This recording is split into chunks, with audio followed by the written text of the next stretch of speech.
Welcome back to AMTV News. I'm your anchor, Topher Morrison. It's Monday, September 16th, 2012. If you built it, they will war. And this war has been building for years.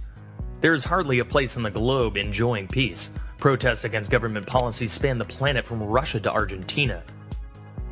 China and Southeast Asia are in a protracted spat over uninhabited islands atop vast energy stores. Japan's ambassador to China recently died mysteriously amidst the heightened tensions. The Middle East is once again aflame. Europe's southern economies are on the brink. It is 2012, and we're here, on the verge of wars of every stripe. Meet the press, Netanyahu meddling in U.S. elections. Netanyahu, during a heated election season, has been doing a little barnstorming himself, just not in Israel. He has been clearly drumming up support from the American people for his preemptive October surprise, as it reported last month. In other words, a preemptive strike on Iran's purported nuclear weapons program. Mere containment and those advocating a nuclear Iran are examples of a, quote, new level of human stupidity, according to the Prime Minister of Israel. In the following clip, David Gregory on Meet the Press aptly illustrates the conflict of interest our foreign aid to Israel has created. Prime Minister, one more question on the American election. You have been accused this week by pundits in this country of trying to interfere in this presidential election, siding with Governor Mitt Romney. Now, Governor Romney, for a year, and he said it in his convention speech, has said, quote, President Obama has thrown allies like Israel under the bus. Do you agree or disagree with Governor Romney's charge? It's a serious charge.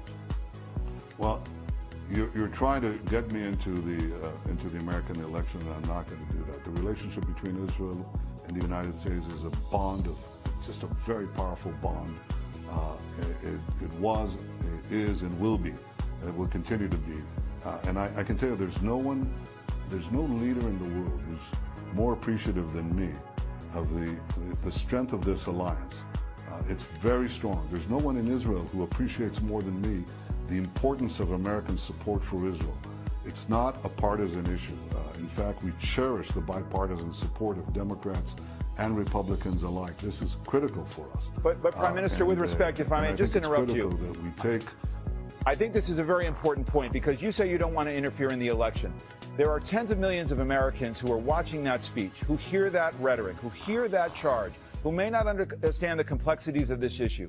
You are the leader of the Jewish people. You say this is not a partisan issue. You get billions of dollars from direct foreign investment from this country, hundreds of millions of dollars from Americans, Jews, and Christians alike from this country. It seems to me for you to remain silent on whether this administration has thrown Israel under the bus is tantamount to agreeing with the sentiment. So where do you come down on that specific charge against President Obama? No, there you go again, David. You're trying to draw me into something that is simply not the case, and it's not my position. My position is that we have strong cooperation. We'll continue to cooperate. We're the best of allies, and Israel is the one reliable ally of the United States. So President Obama has not thrown Israel under the bus until yesterday. So there's no bus, and we're not going to get into that discussion, except to say one thing: we have a strong alliance, and we're going to continue to have a strong alliance. I think the important question is, where does the only bus that is really important is the Iranian nuclear bus. That's the one that we have to derail, and that's my interest.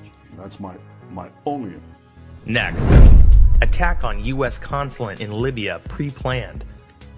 There is no doubt in the mind of Mohammed Yusuf, president of Libya, that the attacks on the U.S. consulate and Ambassador Christopher Stevens was pre-planned for months and by foreign elements.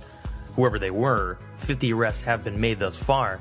They enjoyed remarkable intelligence and poise as they attacked in two waves and managed to successfully assault an ostensibly secure and secret safe house.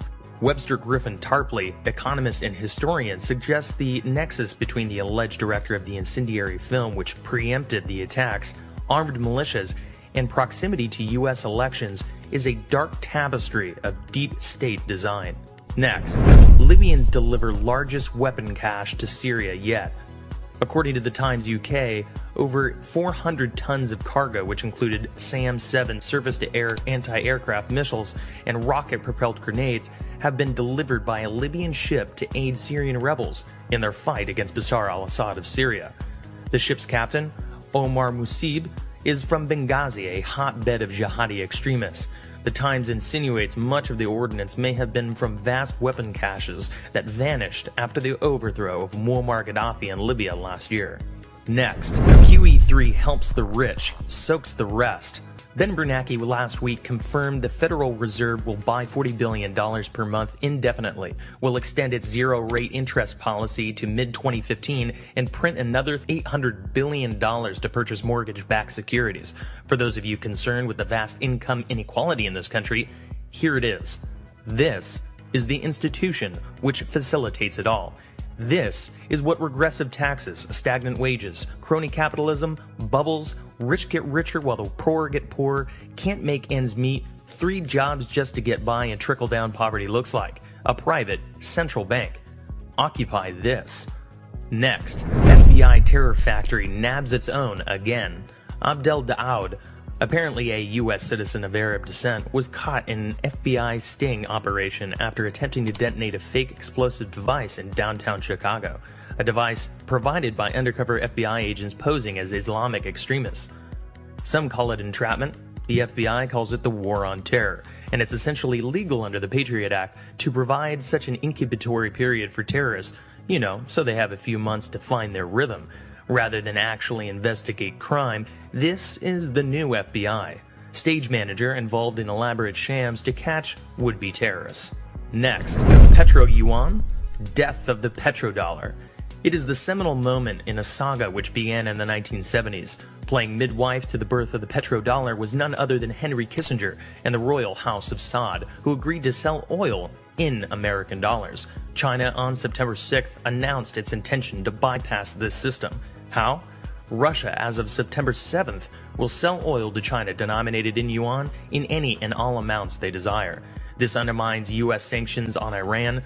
The U.S. dollar is the world's reserve currency and animates the current tensions in Persia. Capturing every corner of the alternative media, watch AMTV News Monday through Friday. Find our in-depth commentary and analysis of stories like these at greenwave.com, part of the AMTV network. AMTV, the voice of independence.